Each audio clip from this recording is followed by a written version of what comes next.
Kung nga sa'yo, ang pinakapangunahin yung oversight. Tingnan mo yung agriculture na lang. Napakarami naming mga batas na nagawa na napabayaan sapagkat yung pagpapatupad kinalimutan. Halimbawa, merong isang batas na merong guaranteed price sa palay. O ngayon, kung magkano lang bibilin ng NFA. Sabi nung isang batas, kailangan yung mga ginagamit na mga mechanized equipment dito na lang sa bansa natin nagagawa na dapat. Local na lang. Meron tayong isang magandang batas. Dapat meron tayong pinagtatamnan na sukat ng mga lupa na dedicated lang sa pagtatanim. Kahit anong mangyari. Hindi po pwedeng tayuan ng kahit ano. Hindi pwedeng gawing subdivision. Hindi pwedeng gawin ng golf course. Hindi pwedeng tayuan ng kung ano-ano. Kamakailan, may mga nakikita akong mga oversupply ng mga gulay. Yung kamatis, tinatapon na lang nila kasi hindi na mabenta. At marami pang mga ibang mga crops at mga pananim, ang ganun din, nasasayang lang. Ano ba yung po pwedeng gawin ng gobyerno upang hindi na mangyari itong mga oversupply na ito? Ang nangyayari lang,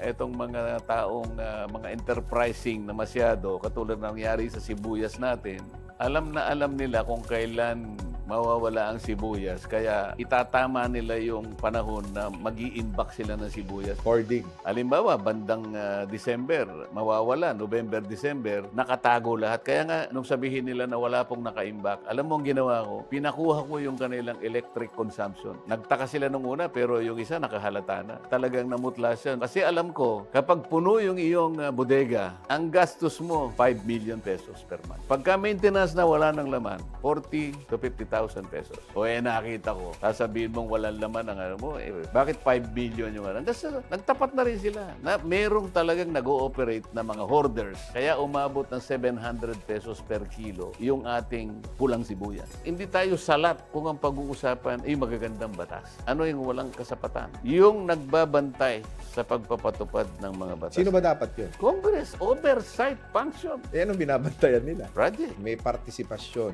ang pamahalaan kung bakit may mayaman at kung bakit may mahirap. Nakasulat yan, letra por letra sa ating saligang batas. Ang kalagayan ng isang mamamayan ay pananagutan ng Estado. Bago